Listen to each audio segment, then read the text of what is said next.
പരാതിയിൽ ഗുരുതരമായ ആരോപണങ്ങളാണ് രാഹുൽ മാങ്കൂട്ടത്തിനെതിരെ ഉള്ളത്. ആ പരാതി മുഖ്യമന്ത്രിക്ക് അയച്ചു നൽകിയെന്നാണ് നമുക്കിപ്പോൾ മനസ്സിലാക്കാൻ കഴിയുന്നത്. മുഖ്യമന്ത്രിയാണ് ആ പരാതി SITക്ക് കൈമാറുകയും തുടർന്ന് പൂങ്കുഴലി AIGയുടെ നേതൃത്വത്തിൽ ഈ മൊഴിയെടുപ്പൊക്കെ പൂർത്തിയാക്കി അറസ്റ്റിന് ഉള്ള വഴിയൊരുക്കൽ ഉണ്ടായത്. ആ പരാതിയിൽ പറയുന്നത് രാഹുലിൻ്റെ ഭാഗത്ത് നിന്ന് അതിക്രൂരമായ പീഡനം ഏറ്റുവാങ്ങി എന്നുള്ളതാണ്. തന്നെ ബലാത്സംഗം ചെയ്തത് പത്തനംതിട്ടയിലെ ഹോട്ടലിൽ വെച്ചാണ്. അത് നമുക്ക് ആ പരാതിയിൽ പറയുന്ന തീയതി എന്ന് പറയുന്നത് നമുക്ക് മനസ്സിലാക്കാൻ കഴിയുന്നത് 2024 ഏപ്രിൽ 24-ന് പത്തനംതിട്ടയിലെ ഒരു ഹോട്ടലിൽ വെച്ച് പീഡനം നടന്നു, ബലാത്സംഗം നടന്നു എന്നുള്ളതാണ്. ഈ യുവതി വിവാഹിതയായിരുന്നു.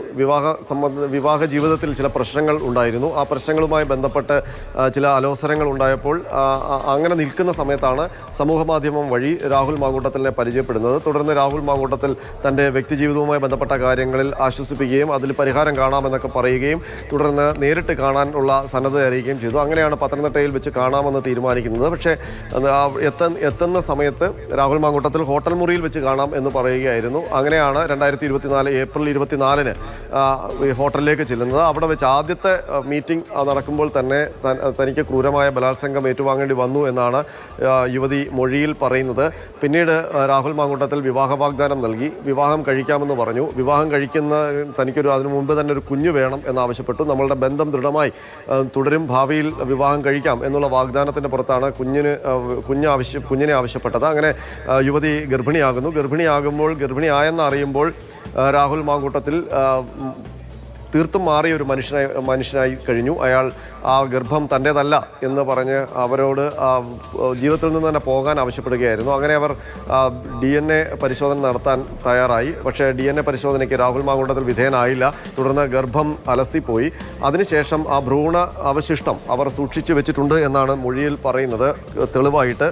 അപ്പോൾ പിന്നീട് ഈ പാലക്കാട് ഉപതെരഞ്ഞെടുപ്പ് നടക്കുന്ന സമയത്തൊന്നും ബന്ധമൊന്നുമില്ലായിരുന്നു. അതിനുശേഷം വീണ്ടും അടുക്കാൻ ശ്രമിച്ചു. പാലക്കാട് ഉപതെരഞ്ഞെടുപ്പ് കഴിഞ്ഞതിന് ശേഷം MLA ആയതിനു ശേഷം സാമ്പത്തികമായ സഹായങ്ങൾ ആവശ്യപ്പെട്ടുകൊണ്ട് തന്നെ നിരന്തരം സമീപിച്ചു. ആഡംബര വാച്ചുകൾ, ആഡംബരമായ ജീവിതത്തിന് വേണ്ടുന്ന വസ്തുവകകൾ, ചെരുപ്പുകൾ, ഷൂസുകൾ, അതുപോലെ തന്നെ വസ്ത്രം, പിന്നീട് വിദേശയാത്രയ്ക്ക് വേണ്ടി പണം ആവശ്യപ്പെട്ടു. പാലക്കാട് ഫ്ലാറ്റ് വാങ്ങാൻ പണം ആവശ്യപ്പെട്ടു. പക്ഷേ ആ ഫ്ലാറ്റ് വാങ്ങൽ നടന്നില്ല എന്നാണ് യുവതി പറയുന്നത്. ഇതിനകത്ത് SIT ഇപ്പോൾ പരിശോധിക്കുമ്പോൾ മനസ്സിലാക്കാൻ കഴിയുന്നത് രാഹുൽ മാങ്കൂട്ടത്തിൽ MLA ആയതിനു ശേഷം UK-യിൽ 2 ദിവസത്തേക്ക് പോയി. അതിനുശേഷം നിരവധി വിദേശയാത്രകൾ നടത്തിയിട്ടുണ്ട്. ആ വിദേശയാത്രകൾ യുവതിയുടെ ചെലവിലാണോ? യുവതി അങ്ങനെ വിദേശയാത്രകൾക്ക് വേണ്ടി പണം നൽകിയെന്ന് പറയുന്നുണ്ട്. അതുകൂടാതെ ഈ പ്രശ്നമുണ്ടായ സമയത്ത്, ഗർഭം ആയ സമയത്ത് ഫെനി നൈനാനുമായി സംസാരിച്ചുവെന്ന് യുവതി പറയുന്നുണ്ട്. അപ്പോൾ ഫെനി അത് സംസാരിച്ച് റെഡിയാക്കാം എന്ന് വാഗ്ദാനം നൽകിയതായിട്ട് മൊഴിയിൽ പറയുന്നുണ്ട്.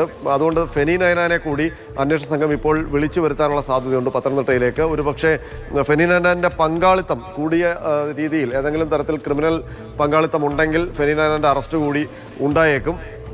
ഏതായാലും രാഹുൽ മാങ്കൂട്ടത്തിൻ്റെ ഭാഗത്ത് നിന്ന് പിന്നീട് ഭീഷണി ഉണ്ടായി എന്ന് ഈ പരാതിയിൽ പറയുന്നുണ്ട്. തന്നെ അപായപ്പെടുത്തുമെന്ന് ഭീഷണിപ്പെടുത്തി, തൻ്റെ മാതാപിതാക്കളെയും സഹോദരങ്ങളെയും ഒക്കെ അപായപ്പെടുത്തും, ഇല്ലാതാക്കും എന്നുള്ള ഭീഷണി മുഴക്കി. അതുകൊണ്ടാണ് പരാതി നൽകാൻ വൈകിയത്. അല്ലെങ്കിൽ പരാതി കൊടുക്കാൻ തീരുമാനിച്ചപ്പോഴാണ് ഇത്തരം ഭീഷണികൾ ഉണ്ടായത് എന്നാണ് യുവതി മൊഴിയിൽ പറയുന്നത്. അപ്പോൾ FIR എടുത്തിരിക്കുമ്പോൾ ബലാത്സംഗത്തിന് കുറ്റം ചാർത്തിയിട്ടുണ്ട്, ഗർഭഛിദ്രത്തിന് കുറ്റം ആ വകുപ്പുകൾ ചുമത്തിയിട്ടുണ്ട്, കബളിപ്പിക്കലിന് ഉണ്ട്, അതുപോലെ തന്നെ ശാരീരികമായ ഉപദ്രവത്തിന് ഈ മർദ്ദനമടക്കമുള്ള വകുപ്പുകൾ ചുമത്തിയിട്ടുണ്ട്. ഒപ്പം പണാപഹരണമടക്കം വഞ്ചനാക്കുറ്റമടക്കം ചുമത്തിയിട്ടുണ്ട്. അപ്പോൾ ഒരുപാട് കുറ്റങ്ങൾ, തീർച്ചയായും ഒരുപാട് കുറ്റങ്ങൾ, അതും പ്രധാനപ്പെട്ട ഗുരുതരമായ കുറ്റങ്ങളാണ് ഇപ്പോൾ രാഹുലിനെതിരെ ചുമത്തിയിട്ടുള്ളത്.